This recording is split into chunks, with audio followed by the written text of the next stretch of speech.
Today we're going to talk about substrate. It is the gravel or whatever we put on the bottom of the aquarium. Could be marbles, could be sand, could be gravel, could be big lava rocks. In the aquarium hobby, typically we settle down a few paths. That would be like sand, normal gravel, plant substrate, maybe crushed coral if you're into saltwater. I feel like those are the main ones, but we could go in any direction. One, is the substrate inert? So what does that mean? Inert means that it doesn't change water parameters for the most part. Doesn't make pH go up or down, doesn't change the hardness, doesn't change the alkalinity, doesn't change the nutrients. So some fertilizers or some substrates would have fertilizer in it that would help plants, right? If it is inert and it doesn't change water, then maybe we need to think about the animals we're going to keep in this water. So for instance, if we have goldfish, if we have, kind of bigger sized pebbles, sometimes that's a choking hazard. Very fine sand, sometimes that's very good for sand sifting species. So that'd be like Corydoras, rams, apistogrammas, geophagus, or earth eaters as they're called. We have a choice of will it affect water parameters? We have a choice of is it good for the animals? We also have a choice of do we like it? There's additives to substrates. Okay, and some of the additives would be live bacteria. That would be known as an active substrate, and that comes in both freshwater and saltwater. Fertilizer substrates, so they might be soaked in fertilizer, like fertilizer for plants, or they themselves might be fertilizer, like if we use a dirt substrate, right? So that's literally dirt out of a yard or some organic Miracle-Gro, something like that. And then we've got the non-inert substrates, and that would be some of these planted substrates, right? ADA soil, fluval stratum, basically those, I guess the word would be humic, a lot of tannins in it and I guess raw material that breaks down, right?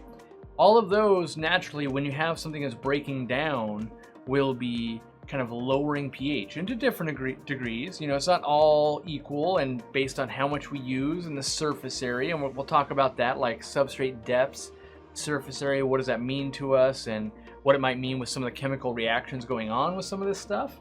So I'm going to start with the basic gravel. And what I mean by that is a gravel that you could walk in, you could buy it at a PetSmart, a Petco, a Walmart, local fish store, doesn't matter. It's the quintessential, like, got a tropical fish on the bag, this goes in your aquarium, right? Could be blue, green, could be natural colored. It's got like a sharp version, which for me, the sharp version is pretty much the no-go option. And then there's like a rounded one, right? And I would always opt for the rounded one as opposed to the jagged one. And the reason why I say that is because it's not so much for fish, like, oh, they get cut or anything like that. It is more because we want it to not compact so much. I would absolutely never use that very sharp colored gravel. Now there are other sharp substrates I would use, but that one, there's like no benefit to it. Besides, maybe it's a little bit cheaper, but there's not enough cost savings there. The thing to know about these colored substrates is typically they've been dyed. And so, to get that blue rock doesn't exist, so we dye it, right? And then on a lot of the tumbled stones, we'll dye it and then we'll kind of polish it or put an epoxy on it. It's really common for a lot of this stuff to have epoxies. Over time, very long periods of time, that epoxy will wear off and kind of flake off into the water. That can be problematic. But I think the next most logical is to sidestep to sand. With sand, usually it's very cheap. That's a good thing. The surface area can be very high, which is a good thing. It's got very small particles, which could be a good or a bad thing. So maybe we've got some sand sifters in there and they're grabbing a mouthful of sand and they're working it through their gills or spitting it back out.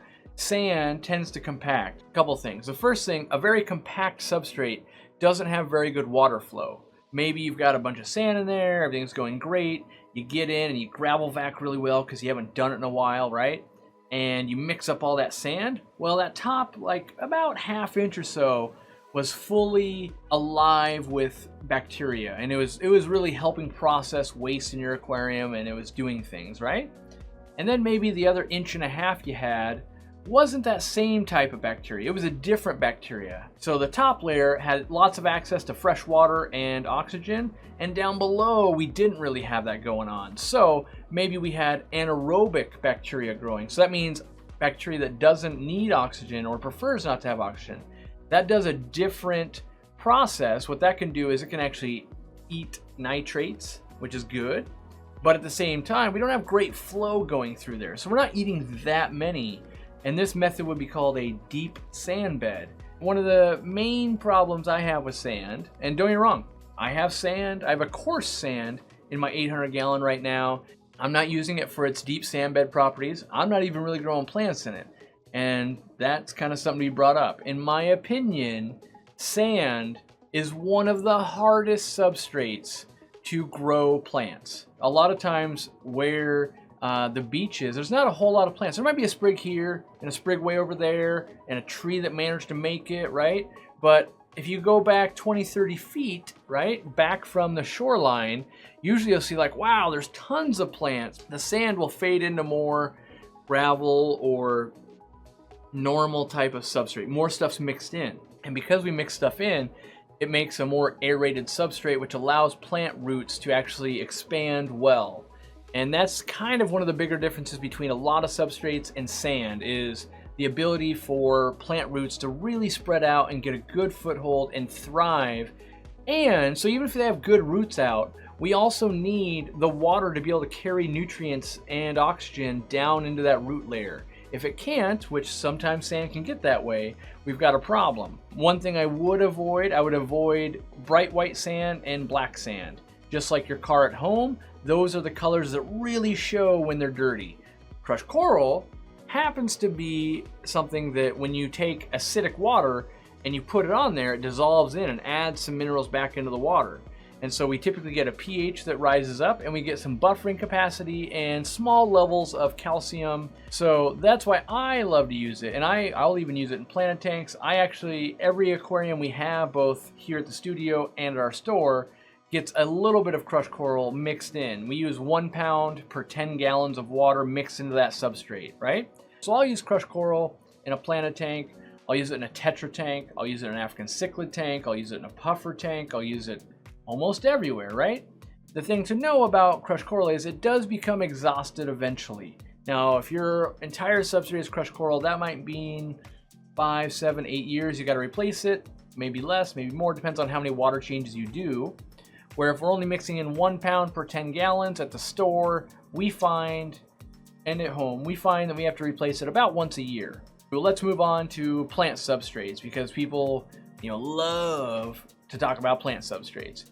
So let's break it down into what are we trying to accomplish with a plant substrate. Usually it's to deliver nutrients to the roots of plants. Knowing that the goal is to get nutrients to roots, soil is one of the best ways. That being said, because we've brought in this soil, with soil comes, I don't want to call it contaminants because it's not, but just organic material that wants to break down. Old leaves.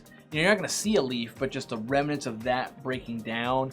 As that rots, it creates acids or ammonia. Well, it creates ammonia, and then that breaks down and will actually acidify the water, and it helps buffer your water down.